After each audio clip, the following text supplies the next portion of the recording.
Ice on my wrist, looking kinda cool. Bad bitch with me, she ain't tryna move.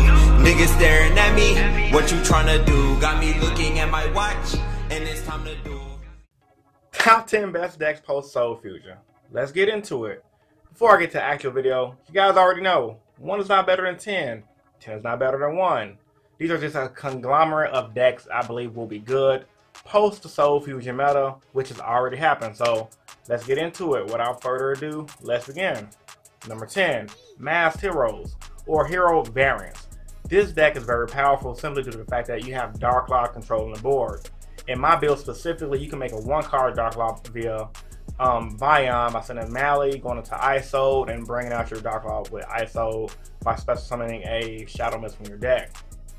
In other builds, you can do things like bring out Naturia Beast plus Dark Law turn 1 via Summon Sorcerers, and you can also do things in the GOUKI builds by going Gumblar -4 from your opponent. There's a lot of sick things you can do with Masked Heroes, which is why they had to make this list as one of the best decks in the format. Number 9, Thunders. Thunder Castle. Ho! Thunder is a pretty powerful deck. I called it. Took 9 slots out of YCS Canada, which is insane. And it's kind of unheard of for a new deck nowadays to do that, simply due to the fact that most new decks that come out right now suck. Let's just be completely honest, they freaking suck.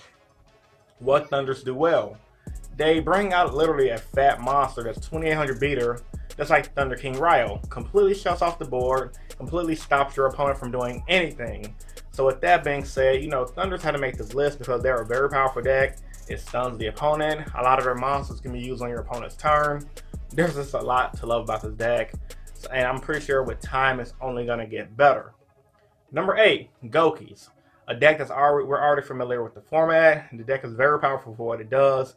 Not only does it spit monsters to the field, it allows you to extra link first turn via the Nightmare cards. The deck is just very powerful in general. Like I said previously when I said heroes. In the hero variant of GOUKI, or just if they play 1 Shadow Mist, the deck can just double Gumblar you, which is insane. Very similar to the wind-up loop from 2012. The deck just does so much with so little effort. All it takes is 2 warrior monsters. I mean it, 2 warrior monsters to get most of the combos started off, and I believe the deck just won YCS Canada. So with that being said, GOUKIs is a very powerful deck.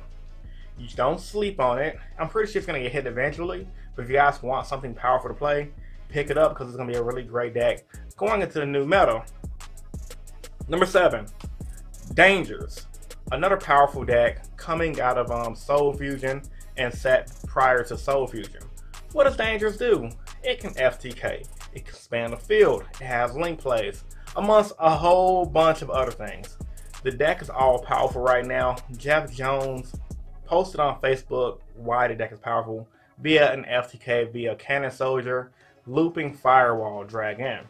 Outside of the FTKs though, they fuse themselves with Dark Worlds and things like card destruction to allow them to not only control your opponent, but it allows them to just completely disrupt all of your opponent's plays by picking cards out of their hand and so much more. So with that being said, Dangers had to be on this list because not only did it take up, I believe, 7 or 8 slots of YCS Canada, it's just a very powerful deck in general, and any deck with FTK definitely is the best deck in my format in my personal opinion. Number 6, ALTERGEIST. Another powerful deck going into this meta and into future metas. ALTERGEIST is the role player stun deck. Now, while it is a role player deck, meaning the person who doesn't like to play a meta, it is kind of a meta deck because people have caught on to how powerful it is. Once they start getting their plays of their ALTERGEIST spells and traps, the goes in matches, the 1 ALTERGEIST card that allows you to bounce another ALTERGEIST card or bounce an opponent's card, pretty much compulsing any special summon monster your opponent has back to their hand. Once they start controlling the board, bruh, there's not a lot of things a lot of players can do other than just get really annoyed with the deck and really frustrated on how powerful it can be. So with that being said, I had to add ALTERGEIST on this list because, man, it's a really annoying deck to play against. Don't sleep on it, it's very powerful. Pick it up if you want something that's controlly and kind of slow. Number 5, Cyber Dragons. Now, this deck right here, bro, very powerful, kind of budgetless, But the main reason why this deck is scary for decks that are not heroes, because heroes don't really care about Cyber Dragons outside of one card, which is their quick play spell that allows you to fusion summon out of the Banish Zone. They have that new Cyber Dragon fusion that allows you to contact fuse with any monster on the board as long as you have a Cyber Dragon. Why is this powerful for the current meta, you may ask? Decks like GOUKIs and Spirals love to spam to the field. They love to just crap on their opponents.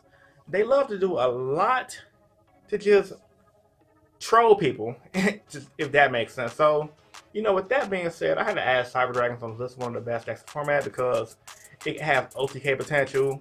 It's really anti-meta-ish, and there's not a lot much you can do against the deck. You just have to hope they break. And if they break, it's like if any deck breaks, they're gonna lose. Number 4. Now this is kind of a toss-up between True Draco and Spiral. I couldn't decide on which one I want to add to this list. So with that being said, I'm gonna let you guys pick which ones you guys wanted to have at number 4. It's a tie. True Draco, stun deck for the format, very powerful. It gains advantage because of the monsters in the deck. Back when Masterpiece was a thing, they used to just be overpowered because they used to control your opponent from summoning stuff by banishing a continuous spell to pop their cards and just control the board in general. Nowadays, they gain advantage by just setting their back row, using Card of Demise, using their spells and traps to blow up your opponent's field, and using their monsters to gain more advantage. Spirals, very bricky, very combo-ish, but when they combo off, they can pretty much beat you and extra link you. I think both of these decks are tied because they're both got neutered, and they were both powerful decks from last format, and not to mention going into game 2 and 3, both of them are going to side evenly matched to just screw over their opponent and hope to draw their good hand so they can just go off against you. Number 3, Paleozoic. This deck got a boost when Soul Fusion dropped. The Trap Trick card is very powerful. What does that card do? Activate it. Banish a trap from your deck. Set the same trap you just banished from your deck, another copy that is, to your field. Allowing Paleozoics to pretty much have a tutor-ish card from their deck, pretty much saying, hey, I can pretty much have any Paleozoic I want as a 4th in my deck, which is really powerful. Not only that, Paleozoics have that Lair of Darkness girl that allows them to search through their deck, and a lot more other controlling options. Totally Awesome is the thing that comes to mind. So with that being said, Paleozoics had to make this list at number 3. Very powerful deck, very budget, and it topped YCS Canada. So I just had to have it because it consistently has done good from the time of its release up until now. So anybody with some common sense would know that deck is powerful. Don't sleep on it. Number 2, TRICKSTARs. The deck we all love to hate. The deck that if our opponent plays it against us, you just want to say, I want you to. I want you to. Can't even do it with a straight face, bro. The deck is pretty much, it's a burn deck. Like, it's a burn combo-ish deck. People hate playing against it with the new time rules because literally they have so much advantage going into time. But all you got to really do is just burn your opponent for game. But outside of the burn, it's parts of the deck. It can combo you out. It can lock you out with Lycoris and their little TRICKSTAR combos. And it has the Drone and Lightbird reincarnation combo to play with. So with that being said, TRICKSTARs had to be on this list at number 2 as one of the best decks going into the current meta. Is it not? Is it the best deck? No. Is it close to being the best deck? No. Is it powerful still? Yes. So I think that deck is very scary still, and it's a very real deck. I still am begging for reincarnation to get hit because I hate getting Drove plus reincarnation. And last but not least, my number 1 deck of the format, Sky Striker. Very powerful. What does it do? Gain its advantage. Outside of gaining advantage, what else does it do? Controls the board. Ankler, Sky Striker Ankler, whatever it's called, can snatch the opponent's monsters. They have a card that they can search. They can pop a card in the field, which is a monster. They have one that pops those traps. Hell, they even have a Sky Striker, I think, field spell or continuous spell. That's like Spellbook of Judgment, where once they burn majority of their resources, they can get it all back. The deck is very skill intensive to play, and the deck, honestly speaking, real talk, unless they're playing against a Imperial Order, they can't really lose. Because once their fusion dies, you get your Sky Striker Ray back. She banishes herself to get the fusion monsters, very similar to Zodiac. they start tutoring their spells, and the combos go on from there. It's very powerful, very good deck. It made a appearance at YCS Canada, which is very good. Overall, don't sleep on Sky Strikers. It's still a powerful deck. Powerful, but fair. So, with all that being said, did your favorite deck hit this list? Let me know in the comment section down below.